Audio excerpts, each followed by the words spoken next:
Olá, sejam todos muito bem-vindos. Eu sou Milena Flor e está começando mais um Todo Ouvidos. Eu agradeço imensamente a todos vocês que fazem parte desta comunidade. E sempre que o assunto envolve suicídio aqui no canal, eu já deixo um alerta no começo para as pessoas que estejam passando por um momento difícil, por uma depressão, às vezes até por pensamentos, difíceis. Eu quero dizer que você não está sozinho e não deve ficar sozinho também. Procure ajuda, procure conversar com alguém de confiança, procure expressar o que você está sentindo, ligue no CVV também. E se preferir que essa entrevista de alguma maneira for um alerta muito grande para você, não assista, volte em outro momento que você esteja bem. E eu estou torcendo pela sua recuperação, tá bom? E hoje eu converso com a Daniele, ela que é mãe do Maurício, um menino muito inteligente, curioso. Tudo que a mãe dele me passou dele é um menino de conversa fácil, que aprendia idiomas, música, realmente muito inteligente e, inclusive, ele foi diagnosticado tardiamente com altas habilidades. E ele, com essa inteligência, talvez ele também não se sentia compreendido na sociedade, no ciclo social. E mesmo com alegria, ele tinha uma dor silenciosa que ia crescendo. A mãe tentava ajudar, também a ajuda de profissionais. E aos 22 anos, o Maurício, infelizmente, foi vítima de suicídio. A mãe vai contar aqui os detalhes, mas também o legado que o Maurício deixa. Daniele, seja muito bem-vinda aqui. É uma honra conhecer um pouquinho mais do Maurício. E eu quero conhecer esse menino desde o momento que ele chegou na sua vida. Como foi saber que estava grávida de um menino, a escolha do nome Maurício? Em primeiro lugar, eu quero te agradecer, né, Milena, pelo convite de poder estar aqui compartilhando um pouquinho da nossa história. Uma história de muita dor, mas também de muito amor, né? E desde já me emociono, porque Maurício faria 25 anos sexta-feira que vem, dia 31. Ele estaria completando 25 anos, então esse é um mês muito, é, vamos dizer assim, difícil para nós. Mas enfim, Maurício. Como você já falou aí, ele era um menino desde pequeno, desde bebê, na verdade, ele já era um menino muito alegre, bem agitado, ele gostava de se comunicar desde bebezinho. Esse nome, na verdade, até antes um pouco de nascer, ele tinha vários nomes. A gente estava ainda tentando saber qual combinaria mais com ele, né? Vamos dizer assim. E a gente aqui sempre. O meu nome é Marta, na verdade, meu nome é Marta Daniele. E o nome do meu esposo é Maxwell. A nossa primeira filha é Maria Luísa. E eu falei, não, gente, tem que ser com M. E aí eu tinha esse negócio na minha cabeça, né? Pra completar aqui os MZMs. A gente brincava que a gente que era. Nós somos os MZMs. Enfim. E aí o anestesista do meu parto chamava Maurício. E aí, quando terminou tudo, Maurício, ele me tratou muito bem. E eu falei assim: não, eu vou colocar o nome do meu filho Maurício. Não assim, em homenagem ao anestesista, entenda. Você Mas é porque eu gostou do achei o nome nome? bonito, eu gostei, né? E era com M. E foi assim que o nome de Maurício foi escolhido. Ele nasceu um menino muito grande. Ele nasceu pesando quase 5 quilos e com 56 centímetros. Então ele era um bebezão de tamanho quase de um menino de um mês ou mais. E ele foi o seu primeiro filho?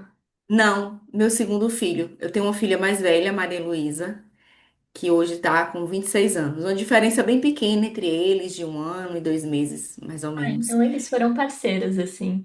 E, Muito. Uma Daniele, parte da vida, pessoas achavam que eles eram gêmeos. Perguntavam, são gêmeos? e ela tinha Não. ciúmes dele no começo, coisa de criança? Tinha. Normal, né? Como toda criança, quando outra nasce, ela ainda era uma bebê, né? E ela teve a fase também de, eu sou a irmã mais velha, você tem que me obedecer. Sim, ela sempre foi essa mandona. Eles eram, assim, completamente diferentes, né? A personalidade. E ela tinha essa questão realmente de você vai ter que me obedecer, sua irmã mais velha. E de personalidade, o que você foi notando no Maurício, assim, desde criança, que era única do Maurício? desde pequeno que ele gostava de aprender? Nossa, ele gostava de curiosidades. Então, tudo que era muito diferente, ele gostava daquelas revistas Mundo Estranho, aquela de curiosidade. Ele sempre pedia para eu comprar. Quando ele era muito pequeno, não sabia, eu acho que tinha uns 3 anos, a gente tinha uns livrinhos bíblicos. E a gente sempre lia para ele, né? E quando chegava uma visita, ele pegava esse livro e aí ele começava a ler a história. A pessoa pensava que ele estava lendo, mas não é, porque ele já tinha decorado aquilo, Hum. né? E a pessoa ficava, meu Deus, esse menino já lê. Eu falei, não, gente, ele não lê. Isso é porque ele decorou mesmo, de tanto a gente ler para ele. Eu acho que ele fazia associação da figura com as frases, né? Porque os livrinhos eram poucas frases em cada página. Então ele sempre foi esse menino alegre. Chegava alguém lá em casa, ele já chamava para conhecer o quarto dele. Ele era muito conversador desde pequeno. Gostava de usar pulseira, por exemplo, essa pulseirinha aqui, ó, era dele. Olha, Então, desde pequeno, ele gostava de amarrar coisa no braço, usar gravata para ir pra escola, usar colete. Eu falava, menino, essa não é a farda. Aí ele, mas eu quero ir assim. Eu falei, então tá bom, é criança, deixa aí. Então, ele sempre tinha essa coisa ele com sempre foi ele. de muita personalidade, né? Pelo que você Muita, disse. sempre. Sempre. E Daniel, e isso é muito legal, né? Porque hoje em dia precisamos de pessoas autênticas, né? Hoje em dia o que mais Sim. falta é isso. Parece que tá todo mundo igual, né? Todo mundo se segue na rede social e aí É. segue uma tendência tudo igual. Então ter pessoas autênticas é muito difícil. E Maurício, desde pequenininho, tinha isso, né? Dessa personalidade dele. E Sim. quando ele foi crescendo, ele foi entendendo mais o mundo, né? Você sentiu diferença no comportamento dele de adolescente? Ele ficou mais quieto, ainda continuava conversando? Na verdade, assim, ele sempre, quando ele começou a se destacar, ali nos 6, 7 anos de idade, né? Ele já tinha um apelidozinho de Einstein na Hum. escola. Então ele era aquele menino que ele terminava a tarefa muito rápido, ia, não conseguia ficar quieto, ele ia mexer com os outros na escola, né? E infelizmente é, a inteligência dele, vamos dizer assim, o desenvolvimento, esse processo às vezes era muito interrompido, porque a escola onde ele estava trabalhava muito com a questão de igualdade. Eu não falo que isso Hum. é errado, mas não se reconhecia que ele precisava de um tratamento, como outras crianças também, um pouco diferenciado. Então, tipo assim, não, Maurício, não é que você quer saber mais do que todo mundo, né? Você é igual a todo mundo. Você aí queria nivelar, né?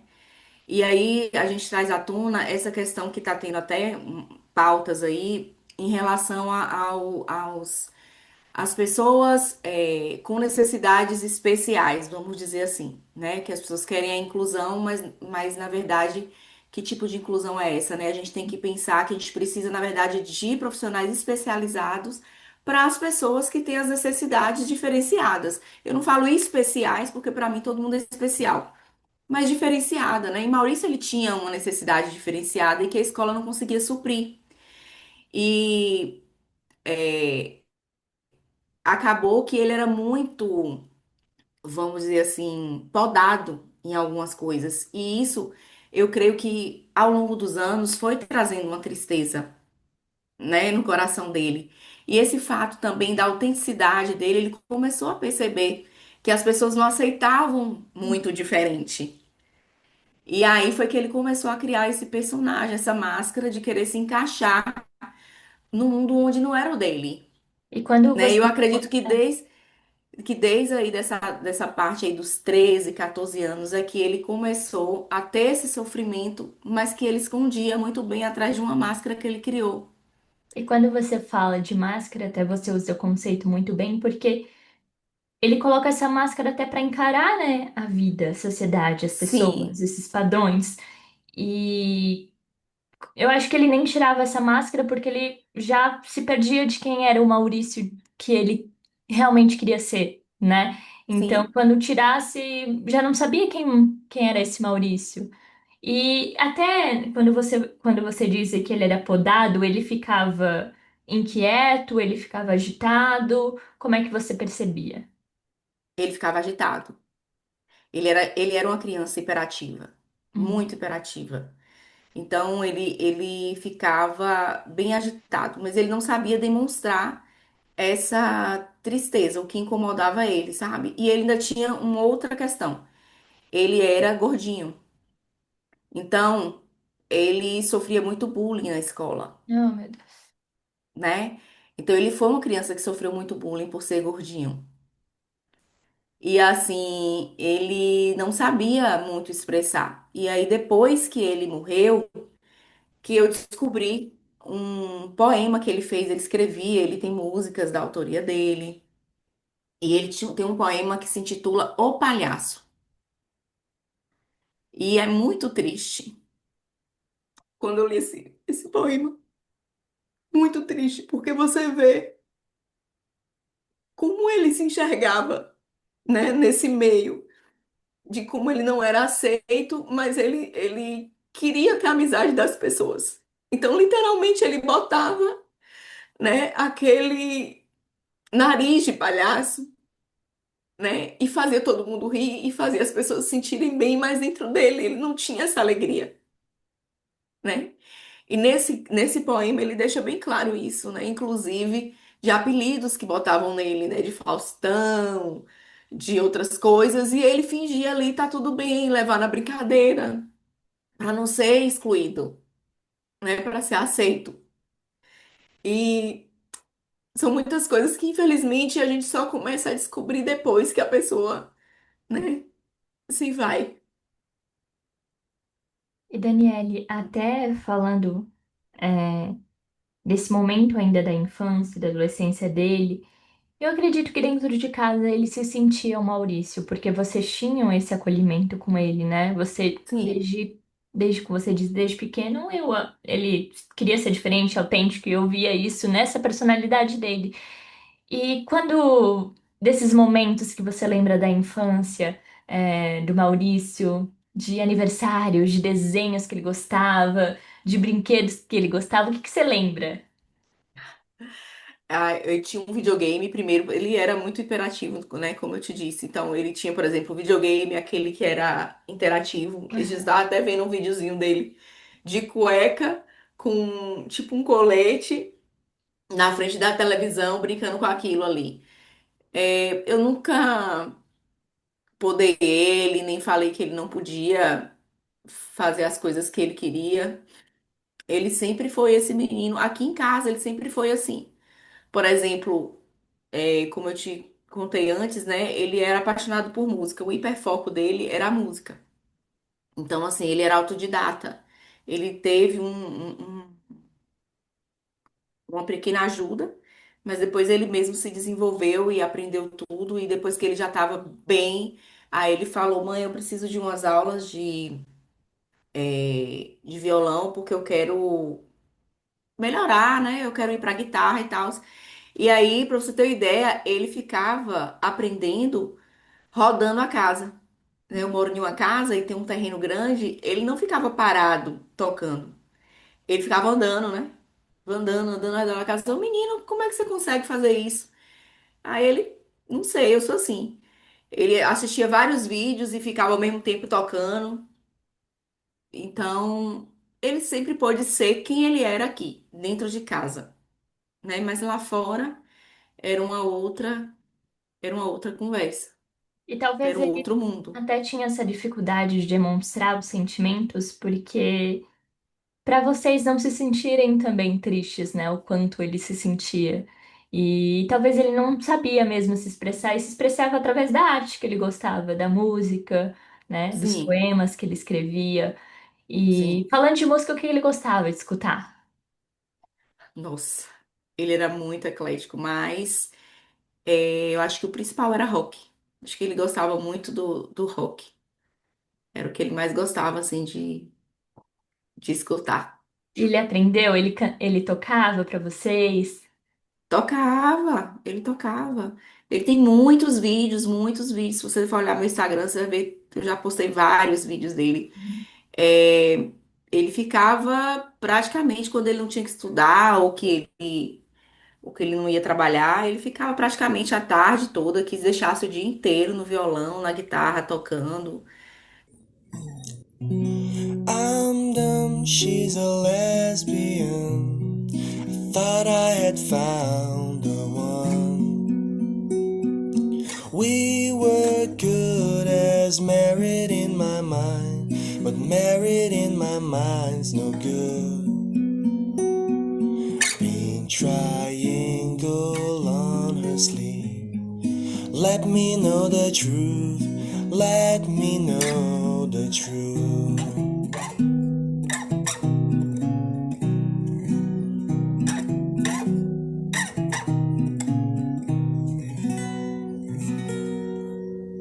Compunha música, então ele tem músicas da autoria dele, né? Só que ele nunca achava que isso era bom, que isso era o suficiente. Ele sempre achava que não estava tão bom, né? Para mostrar para as pessoas, para para expor aquilo ali, né? Inclusive, então, também tem muitos vídeos que ele nunca postou. E Muitas Daniel, músicas que ele fez que ele nunca postou. quando que você percebeu que precisava de ajuda profissional? Demorou um pouco para você ver que seu filho, talvez eu precisava de uma terapia, de alguém para entender um pouco mais, ou foi pedido da escola? Como é que foi? Não, na verdade, ele, por conta que aqui, né, minha filha, desde os 13 anos, né, já fazia alguns, tratamentos psicológicos. Então, quando ele achou necessário, ele pediu ajuda. Mas isso, eu acredito que ele começou aí em torno de 2018, 2019, foi quando ele começou aí, em psiquiatra e psicólogo. A princípio, por ansiedade, né? Ele estava se sentindo um pouco ansioso, mas ele nunca se abria totalmente, né? Eu tô ansioso, não tô conseguindo dormir, né? Muita insônia. E aí foi mais ou menos uns, deixa eu ver, ele faleceu em 2023, é isso. Eu acho que em 2019, mais ou menos, 2018, 2019, foi que ele começou a ter sessões de terapia. E os psicólogos conversavam com você também, psiquiatra, depois que você Não, não, ajudou? não. Até, Eles claro, que não. tem a proteção do que a pessoa fala também, né? Mas dependendo, acaba sendo necessário, né? E aí ele começou o tratamento psiquiátrico também? Sim, logo depois ele passou um tempo só com o psicólogo e depois ele, na verdade, é porque a princípio ele ia pelo plano de saúde. Então, para ir para o psicólogo, o plano de saúde primeiro tem que ir no psiquiatra para ser indicado, Uhum. né? Então, ele foi no psiquiatra primeiro, mas a princípio ele não começou a tomar nenhuma medicação, aí foi para psicólogo depois de um tempo com psicólogo. Aí o psicólogo falou: retorna no psiquiatra para começar a tomar uma medicação. Mas, com o tempo, eu fui descobrindo que ele não tomava as medicações direito. Nossa, Ele isso começava a é grande. tomar, né? Eu lembro quando ele foi diagnosticado TDAH primeiro, e o médico passou para ele a Ritalina, né? E aí ele falou: não, eu não vou tomar Ritalina. Ele começou a tomar, depois falou assim: eu não vou tomar, eu tô me sentindo estranho. E eu lembro fulano e ciclano que toma Ritalina e que fica assim, fica assado, eu não quero. Enfim, e aí eu tinha que ficar forçando a tomar, sabe aquela coisa? Às vezes no horário eu tinha que despertar e lá, Maurício, toma aqui o seu remédio e tudo, mas assim, no dia a dia, você acaba não conseguindo ter esse controle total, né? Principalmente depois que fez 18, virou adulto, foi pra faculdade, foi trabalhar, foi pro cursinho, e aí começa uma vida que você não tem como estar controlando cem por E cento. você percebia mudança? Porque ele disse, eu fico estranho quando eu tomo a Ritalina. Você percebia que ajudava ou não ele? De você, mãe. Não, não, realmente não ajudava. Não ajudava. E aí chegaram a voltar, no Não, ele foi, fazer aí falou acompanhamento pro psiquiatra, mas essa Ritalina, isso aí já foi bem antes, no foi lá começo. em 2018, foi logo no início, entendeu? Depois, não, então não tem necessidade, não precisa tomar, a gente pode ir criando algumas ferramentas aqui para ir controlando o seu TDAH, com rotina, né? E ele tentava criar essa rotina, ele tinha, Tinha até um caderninho que eu achei depois, um caderninho pequenininho que ele anotava, né, a rotina dele, o que que ele tinha que fazer. Mas a maioria das vezes ele não conseguia, né, seguir essa rotina. Eu sou TDAH também e eu sei é muito difícil a gente conseguir seguir rotina. E Mas enfim, ainda mais para ele que gostava de arte, de música, é muito difícil seguir ao muito, padrão. muito.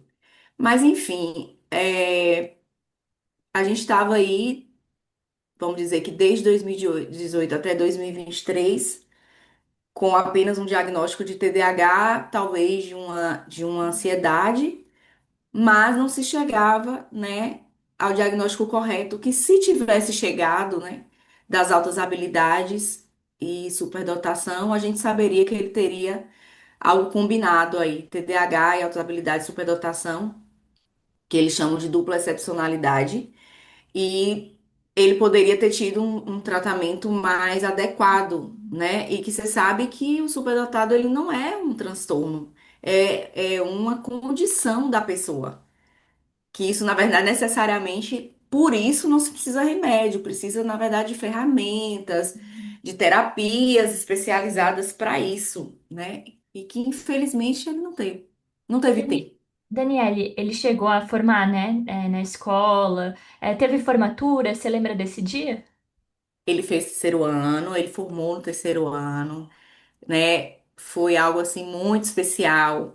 Aqui, eu não sei como é aí no estado de vocês, mas aqui na minha cidade, o terceiro ano, eles fazem uma apresentação, tipo um teatro mesmo, com um tema, e todas as séries, desde o menorzinho até o terceiro ano, fazem esse teatro musical. É um teatro musical.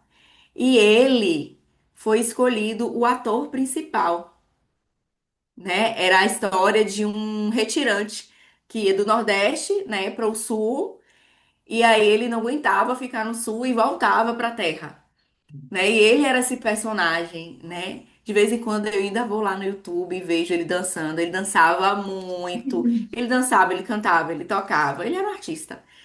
E aí eu tenho até um videozinho que eu postei dele na hora que ele sai, que ele termina, né? Os amigos indo receber ele, abraçando ele, ele pingando de suor, assim. Foi um dia muito lindo, assim, na vida dele. Não teremos formatura, né? De psicologia, que era o que ele fazia, mas tivemos uma formatura de terceiro ano ao qual ele foi um ator principal. E isso já alegra meu coração E como foi um a escolha? pouquinho. E como foi a escolha dele por psicologia? Na verdade, ele tinha um sonho de fazer música nos Estados Unidos. É, em uma faculdade aí bem famosa, que eu não lembro o nome agora.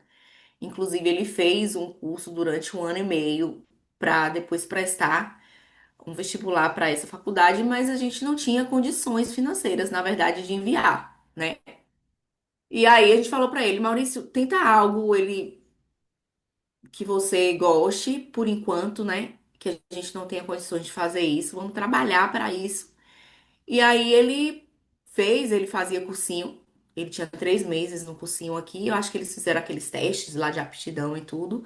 E entre as opções tinha lá psicologia. Ele falou: ah, minha mãe, vou prestar, então vestibular para psicologia. E ele passou em psicologia em terceiro lugar na faculdade pública estadual daqui, que é algo assim que é muito difícil, porque psicologia aqui é o terceiro curso mais concorrido da Bahia. É psicologia. E quando ele passou, eu falei, Maurício, você passou em terceiro lugar e tal. Aí ele nunca confiava nele mesmo, né? Na potência dele, né? E aí ele falava assim. Ah, isso aí é porque esse vestibular porque foi um vestibular fora de época, né? Então a concorrência não estava muito grande, foi um vestibular fora de época, ele sempre tentava se diminuir, sabe, diante das coisas. Eu falava, não, isso foi mérito seu, capacidade sua, quer dizer, um menino que tinha ficado 2 anos durante a pandemia sem estudar, porque ele terminou o terceiro ano em 2019. Ele ficou praticamente 2020, 2021 sem estudar. E aí, no final de 2021, é que ele resolveu fazer cursinho. Com 3 meses de cursinho, ele passar em terceiro lugar na UESB, que é na nossa faculdade estadual aqui, foi um grande feito. mas ele não, sabe, ele não conseguia enxergar o potencial que ele tinha, sabe? Infelizmente. E acredito até pela pressão, né, de ser perfeito, né, de perfeccionismo que vem de altas habilidades Muito, também, né, essa cobrança muito. dele mesmo. É, Daniele, até na pandemia que você falou, que ele ficou 2 anos, acredito que em casa, ele deve ter sentido bastante desse isolamento. Talvez ele não se sentia já tão, dentro da sociedade, né? Mas se isolar afeta ainda mais. E foram aí que começaram as tentativas? Na verdade, ele teve uma primeira tentativa no terceiro ano, é, que foi uma tentativa que a gente. É por isso que eu falo, hoje o pai e a mãe, muitas vezes, Milena, não quer acreditar que aquilo está acontecendo com você. Alguns levam assim, ai, mimimi, que quer chamar atenção, que não sei- eu nunca levei para esse lado, Uhum. sabe? Até porque eu tenho outra filha com outras especificidades, né, que eu não vou falar aqui, mas eu já vinha lidando com esse mundo de transtornos. Então, eu sabia que era algo que deveria ser dado atenção. Mas, ao mesmo tempo, você não quer acreditar que aquilo está acontecendo com seu filho. Não, mas Maurício, não, um menino tão alegre, tão feliz, tão comunicativo, tão assim, sabe? Não é possível que ele queira morrer. Então, e aí quando a gente chegou no hospital com ele, o médico falou assim: Olha, eu não vejo nada. Tipo, aqui fez todos os procedimentos e tal, eu não vejo nada aqui. Eu acho que ele meio que quis. Então, o médico deixou entender que ele meio que quis inventar aquilo. Mas eu falei, na dúvida, não, eu vou conversar com ele. Eu perguntei, conversamos. E aí ele falou assim: Não, mãe, foi só uma chateação. Na verdade, eu queria dormir, eu não queria, sabe? E aí a gente. Pais que querem ser enganados, na verdade é essa. Hoje eu entendo isso, que isso até cientificamente isso hoje já é explicado. A gente não quer acreditar. E eu falei, não, não foi nada, tá? Aí depois, durante a pandemia, logo no finalzinho, já quando a gente já tava voltando e tudo, acho que foi final de 2021, foi isso. Ele teve uma namoradinha, foi a primeira namorada que ele veio e trouxe em casa.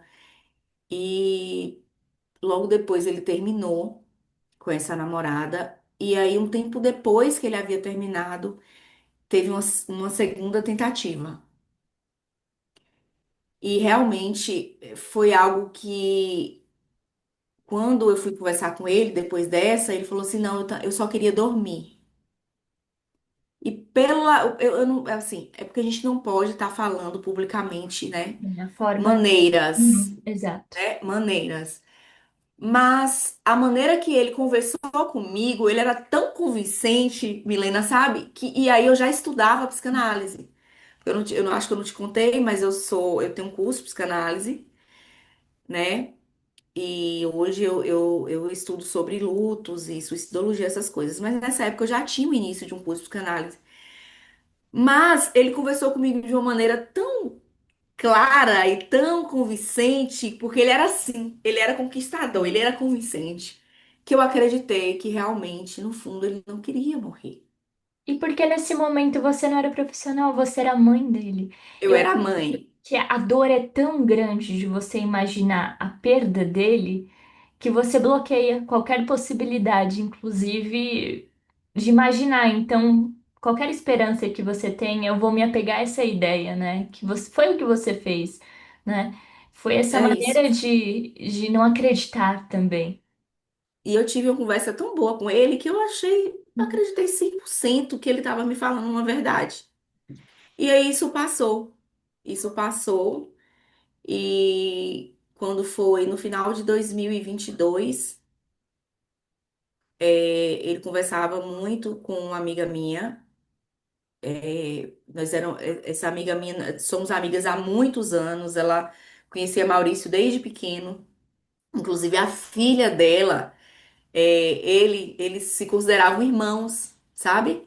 Era muito lindo o relacionamento que eles tinham. E essa minha amiga conversava muito com ele. E aí ela falou pra mim, Dani, fica de olho, porque Maurício, ele tá com esses pensamentos e é sério. Aí, a partir daí, quando ela me alertou, eu falei, não, eu vou levar realmente isso a sério, isso realmente pode realmente acontecer. E aí eu comecei a conversar muito com ele, muito com ele. Nós intensificamos o tratamento. Ele já, esse período todo, tá? Ele nunca parou de psicólogo e psiquiatra, nunca, nunca. Nós sempre demos essa assistência a ele. E aí, quando foi isso, eu falei, não, vamos realmente, quer mudar de psicólogo? Quero. Quer mudar de psiquiatra? Quero, né? Mudamos e tudo. E quando foi em março de 2023, ele teve a sua terceira tentativa. Aí depois dessa terceira tentativa, quando eu conversei com ele, aí foi quando realmente ele me falou. Foi quando ele conseguiu conversar e falar claramente, mãe, eu não quero mais viver. O meu mundo é cinza. Eu não enxergo o futuro. Eu não tenho perspectiva. Eu não gosto de nada. Nada me dá prazer. Eu não tenho vontade de fazer nada. Eu quero morrer. Vocês deveriam ter me deixado morrer. Eu não queria ter acordado. Vocês deveriam ter me deixado morrer. E aí eu vi. Aí pela primeira vez, eu vi a tristeza, sabe? Ele nunca tinha demonstrado essa tristeza. Nunca, nunca. E pela primeira vez eu pude ver ele triste, sem querer comer. Ele já estava magro por conta das medicações que ele vinha tomando. Eu acho também que ele não estava se reconhecendo muito naquele corpo, porque eu tenho até um áudio que eu estava viajando e ele falou para mim, mãe, eu tô muito magro. Eu tô muito magro. Eu falei, filho, você tá fazendo? Aí eu perguntei, você tá fazendo alguma dieta? Ainda brinquei com ele, exercício, que você tá indo pra academia e tudo. Ele, não, mãe, é essa medicação, eu não quero mais tomar essa medicação. E aí, isso, o que que aconteceu? Eu acho que ele não tomava. Ele enrolava e não tomava todos os dias a medicação, sabe? E quando eu fui ver, tinha cartela cheia do remédio. E aí eu comecei a dar remédio pra ele. Toma o remédio, vai tomar o remédio. E botava na boca o remédio, às vezes, sabe? Chegava a esse ponto. Eu falava, abre a boca, deixa eu ver, tá tomando? É, então era assim. Então depois desse dia, ele realmente demonstrou que ele estava muito triste, que ele tinha chegado ali no fundo do poço mesmo, sabe? E depois disso aí, passaram-se 20 dias, a gente ali naquele cuidado vigilante, não deixava sozinho, perguntava como tava. Antes ele ia pra faculdade de moto, a gente não deixou mais ele de moto, então ele tinha que ir de ônibus acompanhado. Eu ia buscar, eu ia levar na terapia, sabe? E aí ele começou, assim, com 20, 25 dias, ele começou a voltar um pouco daquela alegria de conversar, de fazer planos, de falar coisas do curso, de como seria, né? Eu brincava com ele, ah, a gente vai abrir um consultório, eu vou ser sua assistente e tal, né? E, e os dias vão passando e você vai achando que tá tudo melhorando, sabe? Que tudo tá bem. E aí eu levei ele na consulta, eu me lembro como se fosse hoje, de 45 dias mais ou menos depois, com a psiquiatra, e a psiquiatra falou: Olha, Maurício tá ótimo, sabe? Maurício tá bem, ele tá conseguindo desenvolver bem tudo. E aí, quando você escuta isso de uma psiquiatra, você fica. É o que o pai, é o que a mãe quer ouvir, né? De um profissional da área de saúde, né? Que tá tudo bem. E aí eu falei, ai, graças a Deus, tá tudo bem, sabe? E aí você vai acostumando. Os dias vão chegando e você vai acostumando, né? Então a vigilância começou a ser menor, um pouco. Mas ainda era, e às vezes ficava chateado. Eu já sou adulto, eu já tô bem, né? Vocês ficam no meu pé, não deixam fazer nada. Quando é que eu vou poder fazer isso? Quando é que eu vou poder fazer aquilo? Enfim. Mas, infelizmente, no dia 3 de maio, né, de dois mil e vinte e Até três antes desse dia. esse novo psicólogo que ele estava indo, ele chegou a diagnosticar com altas habilidades? Então, aí foi esse novo psicólogo, que ele é da linha, acho que ele é da linha humanista. A primeira vez que Maurício foi depois da segunda, dessa terceira tentativa, né? Ele falou que queria mudar para um psicólogo presencial, que até então ele fazia tudo online, psicólogo e psiquiatra. Uhum. E aí ele falou, não, eu quero tudo presencial. Aí nós procuramos um bom psicólogo, renomado daqui da cidade, um bom psiquiatra. E levamos. E aí esse psicólogo, a primeira vez que a gente foi lá, nós fomos nós três, eu conversei muito. E ele falou assim: Olha só, eu acho que por tudo que eu conversei com vocês e conversei também à parte, depois com o Maurício, depois ele chamou a gente então e falou assim: Ó, eu acredito muito que o Maurício tem altas habilidades de superdotação. E ele foi falando todos os sintomas, todas as características, né? Só que agora a depressão e a ansiedade, né, a vontade de morrer, tá muito latente. Então a gente precisa primeiro cuidar disso para depois a gente iniciar um diagnóstico preciso. Mas eu tenho quase certeza que ele tem dupla excepcionalidade, que seria a junção de quando uma pessoa às vezes a gente não entende, né? Parece que não pode ter TDAH e ter altas habilidades, mas pode sim. Então eu acho que é uma junção das duas coisas. E aí, enfim, só que Maurício só teve 8 sessões com ele. 8? Foi. Foram 8 sessões antes de morrer. Então a gente não teve tempo, né? Nós não tivemos tempo de fechar realmente um diagnóstico.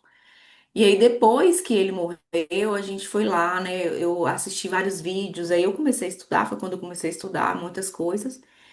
E realmente, tudo leva a crer que ele realmente tinha esse diagnóstico aí.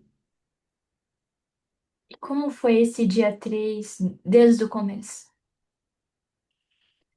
Na verdade, assim, no dia anterior à noite, ele tinha ido para o hospital com minha filha, né? E tinha ido levar ela lá no pronto-socorro, voltou. A gente tinha mudado a medicação. Uhum. Na verdade, mudado não, aumentado a dose, né? Foi assim, no dia anterior, foi praticamente o dia que a médica mandou aumentar a dose. E ele se sentia mal ao ver talvez a irmã mal, ele tinha essa empatia? Você via essa tristeza? Ele sofria por ela e sofria por a gente. Hum. Várias vezes ele demonstrava solidariedade com a gente, pelo que a gente estava passando com ela, e também por ela, né? E só que às vezes ele não, ele era assim, ele era uma pessoa que ele não sabia dizer não. Até por essa coisa dele querer ser aceito sempre, então ele nunca dizia, era muito difícil para ele dizer não.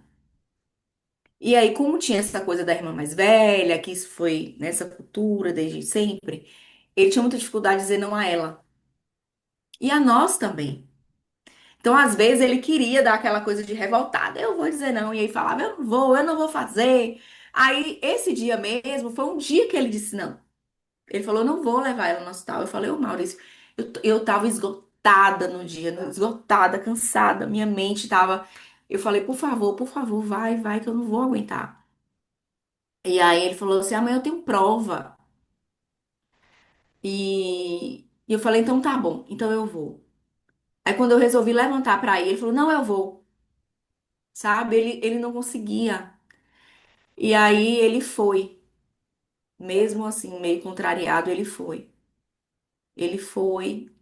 E quando ele voltou, ele falou assim: Mãe, esse remédio que você me deu antes de eu ir pro hospital, que aí era um comprimido e ele agora aumentou para 1,5. E aí eu dei 1,5. Como eu te falei, eu tava dando na boca dele. Quando ele voltou, ele falou assim: Mãe, esse remédio que a senhora me deu, eu tô engasgado com ele. Eu falei: Como assim engasgado? Ele falou assim: A sensação é que ele tá aqui, que ele não desce. Mas acho que isso já era parte da ansiedade dele, né? Não sei. Porque não tinha lógica. Eu falei, já bebeu água? Já bebi litros de água. Lá no hospital fiquei bebendo água, a água não desce. Eu falei, meu filho, você tá cansado. Vá deitar, vai descansar, que isso vai passar. Foi a última vez que eu vi meu filho vivo, sabe? Foi a última vez. Arrependo muito. A gente sempre fica com essa sensação, né? Que podia ter feito algo, podia ter abraçado, podia ter acolhido melhor. Mas era um dia qualquer, sabe como é? É os dias, o dia vai passando e você vai vivendo sua vida e você nunca imagina. Apesar de tudo, a gente não quer acreditar nas coisas. E eu falei pra ele, vai descansar que você tá cansado.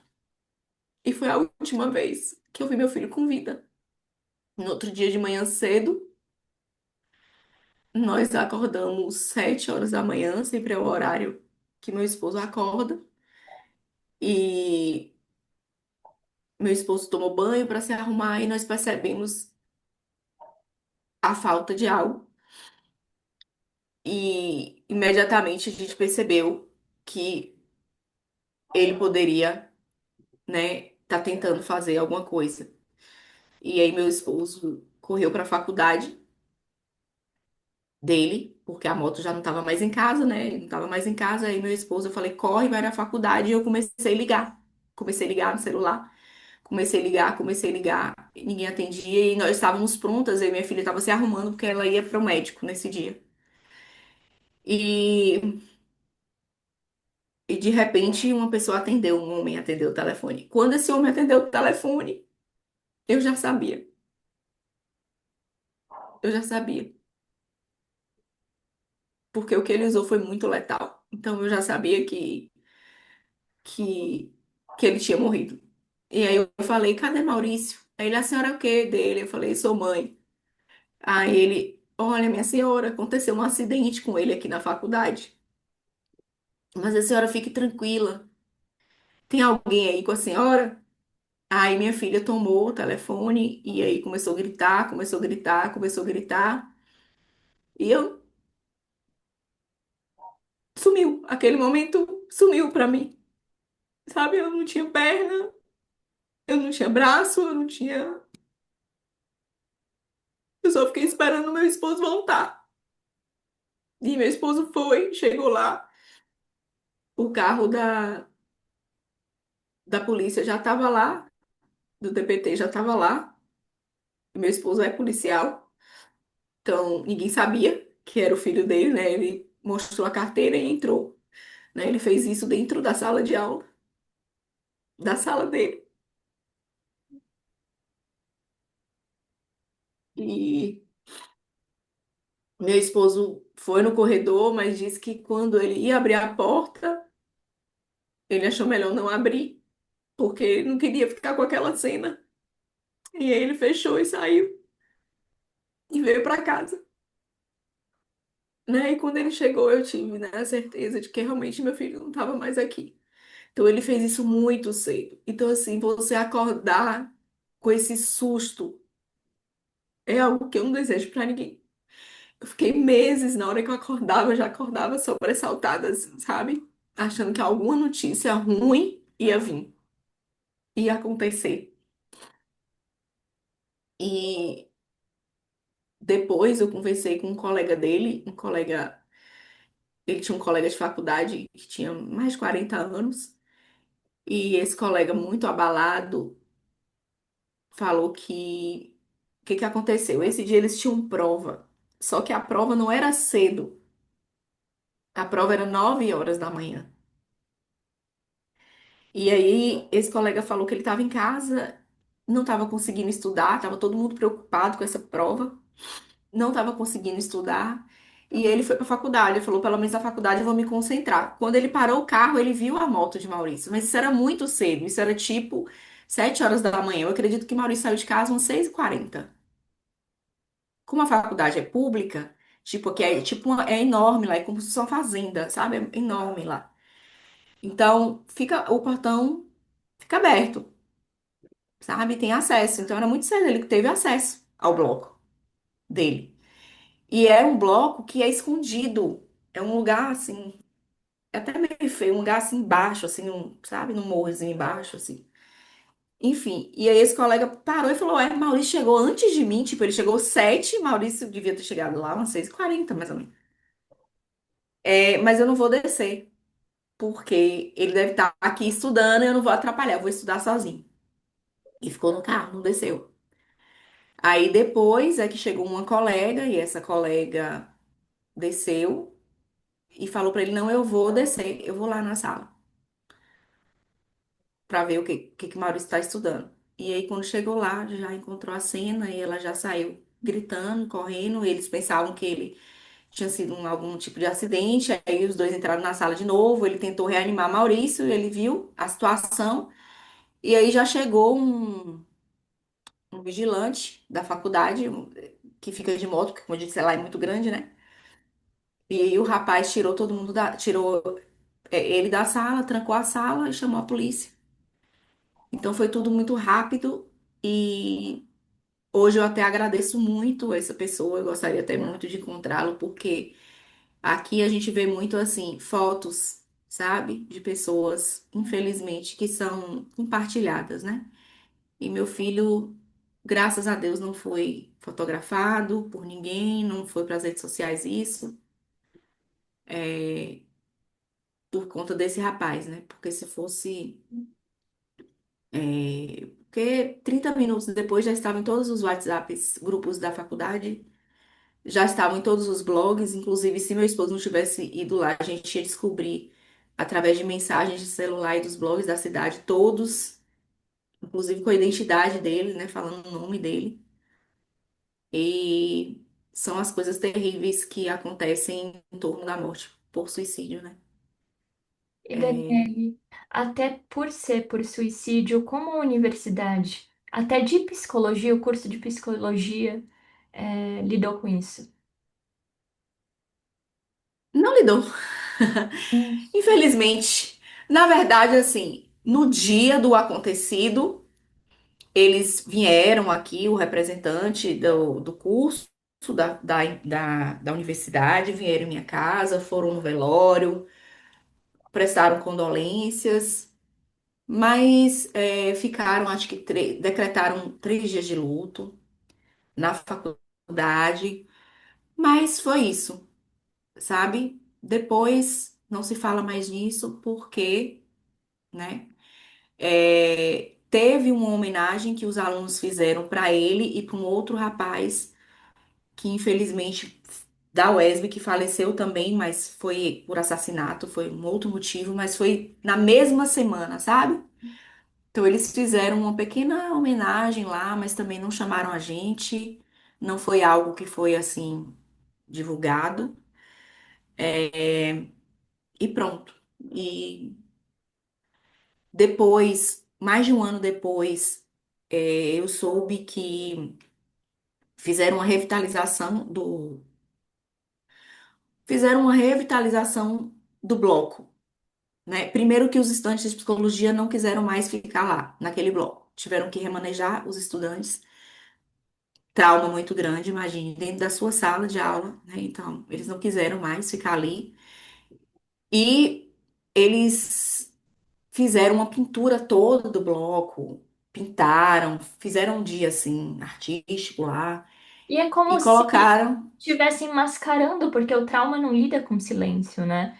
Era um momento de talvez eles falarem, principalmente psicologia, escutarem do aluno. Teve uma aluna, né, que provavelmente ficou com trauma, que foi a menina que viu primeiro, Isso. né, o senhor também.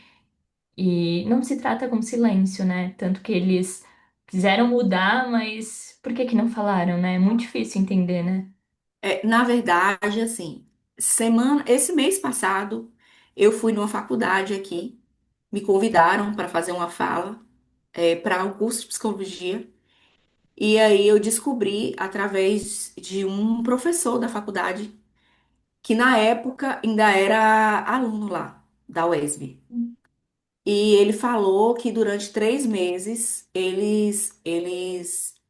os alunos de psicologia tiveram atendimento. Esses colegas do meu Uhum. filho tiveram atendimento psicológico durante 3 meses. Uhum. É, Mas eles nunca ofereceram, por exemplo, esse tratamento psicológico para mim, para minha filha, para o meu esposo. Nunca fizeram visita póstuma.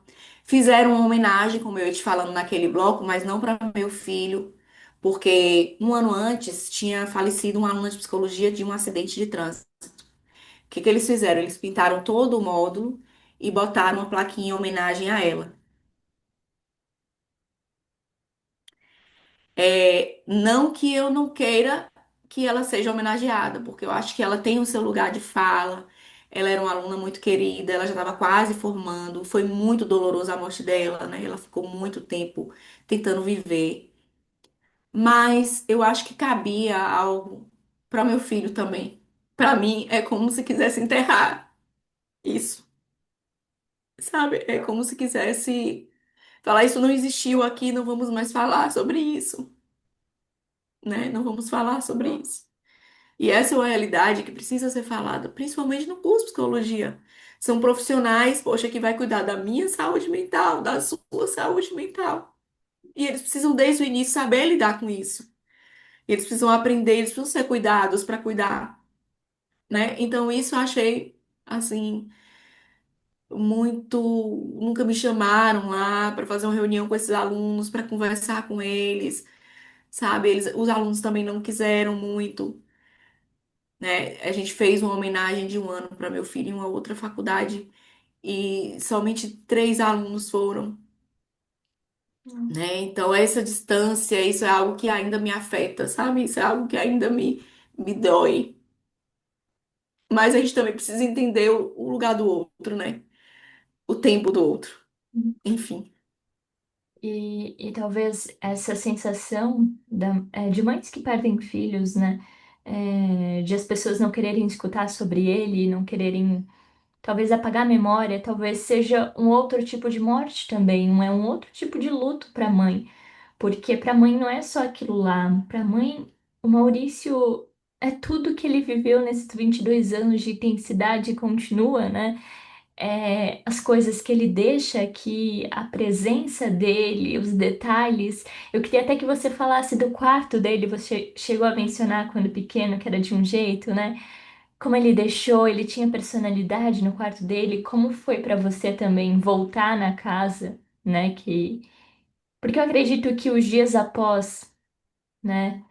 Doem tanto quanto o dia do acontecido, e talvez mais, porque a ausência, né? Desaprender a conviver com alguém que você ama tanto é muito difícil. Nesses sim. detalhes da casa, o que que você foi sentindo falta que tinha o Maurício? Eu só quero voltar um pouquinho para a questão dos colegas, só para me fechar essa questão, para não ficar parecendo assim que eles não estão fazendo nada, sabe? Eu sempre recebo algumas mensagens de poucos falando que lembram dele, que amavam ele, aquela coisa toda. Mas é algo que ainda fica esse vazio em mim, sabe? Essa falta de querer estar com eles, encontrar e conversar com eles sobre esse assunto, né? É, é isso. Enfim, mas sobre a casa é muito difícil, porque a casa fica vazia. Ele enchia a casa, né, com música, com alegria, ele era muito brincalhão, ele fazia piada das coisas, ele era bem crítico, mas um crítico engraçado, né? Então, ele sempre chegava em casa me contando como tinha sido, com quem ele tinha conversado, as brigas que ele tinha no WhatsApp com o colega, ou como era a vida de não sei quem, sabe? Então isso é um vazio muito grande, sabe? O quarto dele, né, ficou mais de um ano lá, a guitarra, o violão, é, o cavaquinho, teclado, instrumentos. Ele deixou o quarto todo arrumadinho, as roupinhas bonitinhas, tudo dobrado. É, e por um tempo foi muito difícil entrar nesse quarto, né? Hoje eu já dei muitas coisas, muitas roupas, tinha muitos livros. Ele amava ler. E uma das coisas também que ele perdeu com esse processo depressivo foi a leitura, né? Ele parou muito de ler, ele amava, ele tinha muitos livros. Então, eu já dei bastante livros, mas já dei a guitarra, que era coisa. A guitarra era ele em pessoa, né? E a gente conseguiu dar para uma pessoa que a gente ama muito a guitarra. Ainda tem muitas coisas dele no quarto, porque é, não é fácil a gente ir desfazendo disso, sabe? Cada vez que a gente tira uma coisa, é como se a gente estivesse decretando, realmente ele morreu, realmente ele não vai voltar, realmente ele não tá mais aqui. E isso não é um processo só meu. Por mim, eu já tinha tirado muitas coisas, guardado algumas, reformulado e repaginado o quarto. Mas não sou só eu nesse processo, né? Eu tenho uma filha, eu tenho um esposo, então a gente tem que se respeitar mutuamente. Cada um tem seu tempo, né? É bom a gente falar muito isso aqui, como eu gosto de estudar luto e eu, às vezes eu dou aula, palestro sobre isso. Eu falo que dentro de uma casa, todos nós sentimos o luto de uma maneira diferente. Então a gente precisa entender e se respeitar, porque senão a família acaba mesmo, sabe? Então por isso ainda tem muitas coisas dele aqui, né? O violão, a cara dele tá lá. Às vezes eu fecho o quarto, às vezes eu deixo aberto, depende do dia, depende do dia. Mas o que faz mais falta é esse silêncio meio ensurdecedor que a gente sente que é a música que não tem mais, sabe?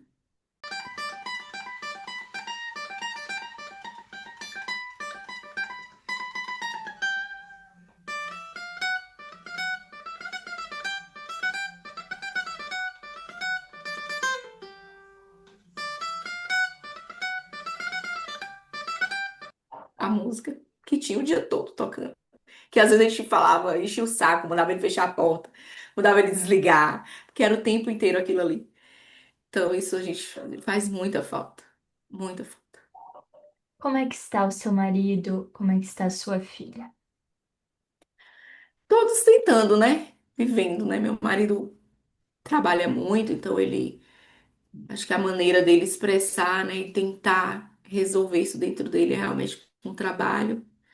Então ele trabalha bastante. E minha filha tem lidado com outros problemas, questões delas, que ela já lidava antes, né? E agora eles eram irmãos comuns, não vou dizer que eram, é, eram melhores amigos, eles eram melhores amigos, mas tinham seus momentos de briga, de tudo, né? Mas eles tinham idade quase parecida, então eles eram muito próximos. E é muito sofrido ver também, né, a dor dela. Então, tipo assim, eu tenho que lidar com a minha dor, que não é pequena.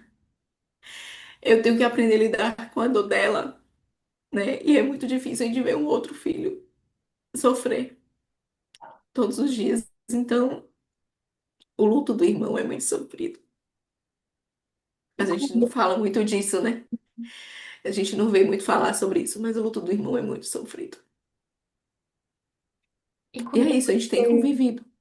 quando você se permitiu falar sobre isso, talvez na internet também, porque você ajuda outras pessoas, até para as pessoas, depois eu vou deixar a sua rede social aqui. Você ajuda outras pessoas que passam, né, por um momento de luto. Você disse que estuda, já estudou bastante, ainda estuda sobre o assunto. Quando você se decidiu, porque é um ato de coragem também e que causa dor, porque é um toque na ferida. É. Olha só, eu tinha muitos anos que eu não estudava, né? Em 2021 eu resolvi fazer essa especialização em psicanálise. Isso me reacendeu para os estudos. Depois que meu filho morreu, uns 3 meses depois, a gente sempre fica com muitas perguntas, com muitos questionamentos. E eu fui para a válvula de escape, que era o estudo. Eu comecei a estudar para entender, né? Eu conheci uma psicóloga do luto na internet, e ela tem cursos, e eu comecei a fazer cursos dela. E chorava todas as aulas, eu chorava muito. Eu não entendia muita coisa, outras eu comecei a me identificar. E com isso eu fui aprendendo a me reconhecer, entender por que eu estava me sentindo assim, ou assado, ou de tal jeito. Eu fui começando a ver o que eram os sintomas, as características realmente de um luto saudável. E, e aí eu comecei a postar nas minhas redes sociais como eu me sentia. Eu já tinha uma rede social que eu postava coisas sobre psicanálise e eu mudei completamente. Se você for ver meus vídeos antigos, eram vídeos engraçados, eram vídeos cômicos dentro da psicanálise, mas Eu comecei a postar mesmo sobre o luto e, e foi assim, debaixo de muito sofrimento, de muita dor, até entender que a verdade, como diz uma, uma mestra querida que salvou parte da minha vida, que é a Karina, que é minha professora de suicidologia, que ela fala que a verdade morre com aquele que se matou. Então, eu não vou ter respostas para tudo, eu não vou ter solução para tudo. No final das contas, a decisão sempre é da pessoa, mesmo que ela esteja doente, mesmo que ela não consiga enxergar o fim do túnel, mesmo que seja uma decisão doente, mas a decisão sempre é da pessoa. É, eu não consigo salvar a vida de ninguém. Eu consigo apoiar, eu consigo auxiliar, eu consigo abraçar, eu consigo acolher, eu consigo escutar, mas eu não consigo salvar se ela mesma não quiser ser salva. É uma lição muito dolorosa para uma mãe, porque nós, pais, a gente já nasce. Quando nasce um filho, nasce uma mãe e um pai, e a gente já sente aquele peso de que a gente tem que cuidar, tem que zelar, tem que amar, tem que proteger. E quando a gente não consegue fazer isso, é uma sensação de muita impotência. Só que a gente precisa entender que são seres humanos independentes, cada um tem a sua vida, cada um tem o seu caminho a trilhar. E é muito difícil o pai e uma mãe que ama verdadeiramente, que cuida, conseguir compreender isso. E é debaixo de muita dor, sabe? Que a gente consegue entender isso, né? O sofrimento do outro. Eu não posso julgar o meu filho, porque eu não sei o tamanho da dor que ele sentia naquele momento, sabe? Como ele verdadeiramente se sentia ao ponto de fazer isso. O desespero, o desamparo, o desânimo que ele tinha naquele momento. Eu não posso medir e nem mensurar, né? Então, por isso, um ano depois, eu comecei a sentir uma vontade enorme de fazer uma homenagem para ele, né? De mostrar ao mundo que ele era, o menino especial que ele era, e de homenagear. E eu não sabia muito por onde começar. Eu sabia que eu queria fazer algo, então eu chamei uma tia minha, que ela é juíza, e chamei uma amiga aqui em casa e falei para elas. E dessa conversa nasceu um grupo Missão Vida, que hoje é um grupo de apoio a pessoas enlutadas. Por que que nasceu isso? Minha tia, ela é juíza e ela trabalha com justiça restaurativa. E uma das ferramentas da justiça restaurativa são os círculos de construção de paz. Esses círculos de construção de paz é quando as pessoas se reúnem para falar sobre determinado assunto que precisa ser falado dentro daquele meio ali, da sociedade. Olha que bacana. É muito lindo. E aí ela falou assim: a gente pode começar a fazer círculos com as pessoas, com os enlutados por suicídio. E aí eu fui me capacitar, eu fiz um curso, porque você precisa fazer um curso de Uhum. facilitador, eu fiz um curso de facilitadora, e a gente iniciou esses grupos. E temos o grupo até hoje. Iniciamos em abril de 2024, né? Hoje a gente tem reunião presencial e há 2 meses eu comecei a fazer online também. Então hoje a gente tem online e presencial, uma vez por mês. E aí a gente tenta acolher essas pessoas e sermos acolhidas. Na verdade, era uma necessidade nossa de sermos acolhidas. É, E assim, a gente foi entrando em contato com pessoas e é isso. A gente tem esse grupo hoje que é algo que me salva muito, porque eu encontrei meus pares, eu vejo que eu não sou sozinha, que existe muito sofrimento, sabe? Inclusive no meu grupo tem pessoas que já perderam 2 pessoas por suicídio, tem pessoas que perderam 4 familiares por suicídio, sabe? É uma dor que eu não consigo mensurar, sabe? A pessoa perder 4 familiares por suicídio. Então, é assim que a gente tem tentado caminhar. Eu faço uma pós-graduação em suicidologia também, para tentar me capacitar mais para ajudar essas pessoas e me ajudar. É sempre o autocuidado, né? Sempre eu, em primeiro lugar também. E é isso, e foi assim. E também fizemos, exatamente no dia 3 de maio de 2024, fizemos um colóquio sobre suicídio dentro de uma faculdade aqui em Vitória da Conquista para alunos de psicologia, onde levamos pessoas da área jurídica e psicólogos e, e fizemos um debate sobre suicídio naquele lugar. Então, isso para mim também, eu fiquei muito realizada. Fizemos uma homenagem também para o meu filho, passamos vídeo, foi lindo esse dia, essa noite. E, e é essa a minha vida hoje, sabe? Eu não estou atendendo como psicanalista, mas pretendo voltar um dia. Agora eu estou dedicada mesmo ao meu grupo, aos meus estudos, à minha casa E e a Daniela, palestras, se aparecerem. por favor, eu vou deixar a rede social da Daniele, do Missão para a Vida também aqui. As pessoas se quiserem conhecer mais também vão lá, procurem a Daniele. E eu queria dizer, Daniele, que toda essa sua fala, principalmente no final, de tudo que você faz, dá para sentir que Maurício está muito vivo em ti. É claro que não fisicamente, né? Mas isso que dói, porque a mãe quer abraçar, quer pegar, quer colocar uma blusa, né? Quer sentir. Mas ele tá em ti, ele tá muito presente. E essa vida dele, 22 anos, ele viveu intensamente, sendo essa pessoa autêntica, deixando a marca de quem realmente ele é. E talvez ele não aceitou que as pessoas não aceitassem que ele era quem ele é, e ele queria ser assim.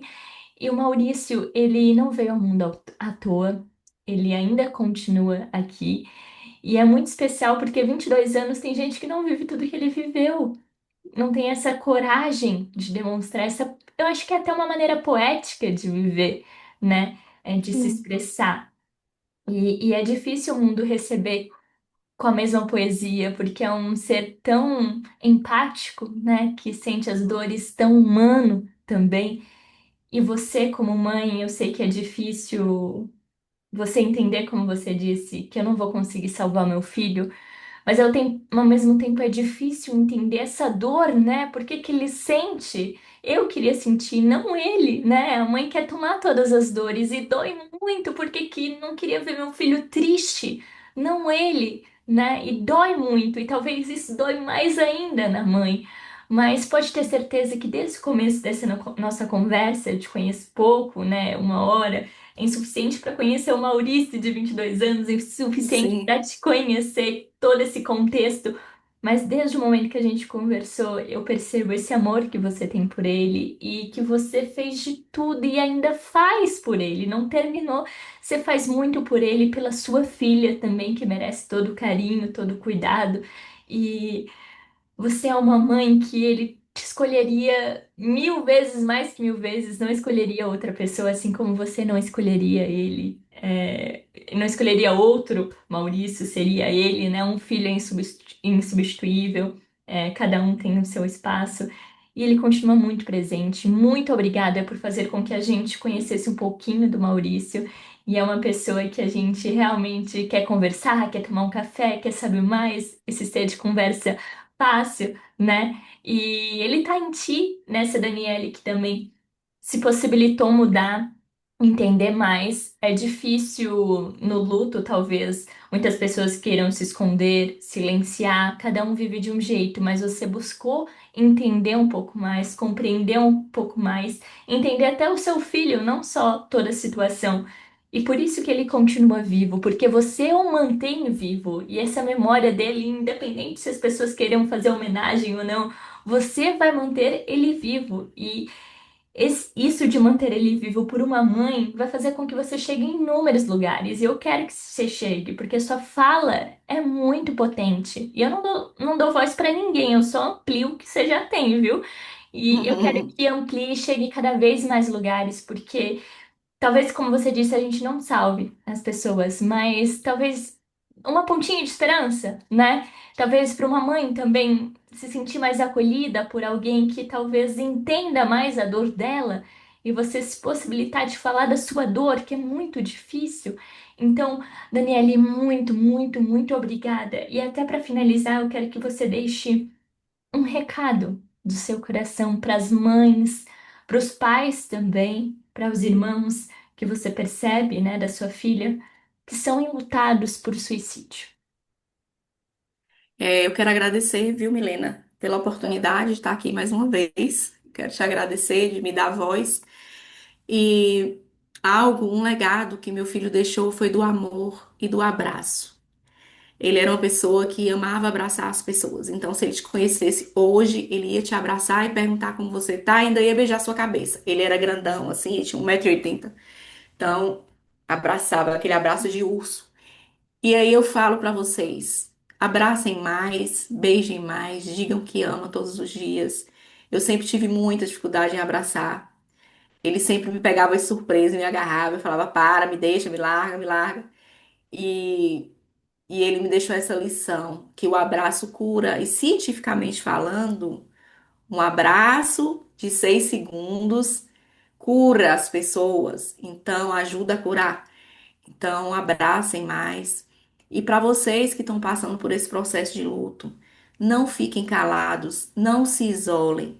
Busquem seus pares, busquem comunidades de pessoas que estão passando pelo mesmo processo que você, porque lá você vai encontrar, né, um espaço que você possa falar, porque eu sei como é difícil, porque o luto é o seguinte, as pessoas continuam vivendo e pra gente parece que o mundo para e ninguém mais quer ouvir, né? Passa 2 meses, 3 meses, as pessoas não querem mais escutar o enlutado falar. Então é preciso você buscar realmente grupos onde você possa encontrar pessoas que estão passando por esse processo igual a você, terapia, sabe? Não deixe de falar, não se isole, porque o isolamento ele vai trazer tristeza e a tristeza vai causar uma depressão muito grande. Então é isso. Não se prive das coisas, se permita viver, a sua vida não acabou. Viva por você e por aquele que se foi, né? Hoje eu falo muito isso. Eu vivo por mim e pelo meu filho. Então eu tenho que viver mais ainda, né? Eu ajudo pessoas para tentar, né? Quem sabe trazer a paz, a alegria que meu filho muitas vezes não conseguiu ter. Então é isso. Não desista da sua vida, sabe? Não fique calado. Busque realmente ajuda, né? Sempre tem alguém que você pode abraçar ou ficar ali do lado e escutar, só ela falar, ela chorar. Isso já é uma grande ajuda também. E é isso. E Daniele, ó, eu quero deixar com um abraço também importante.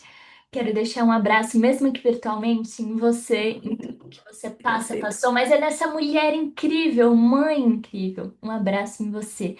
Muito, muito Receba. obrigada.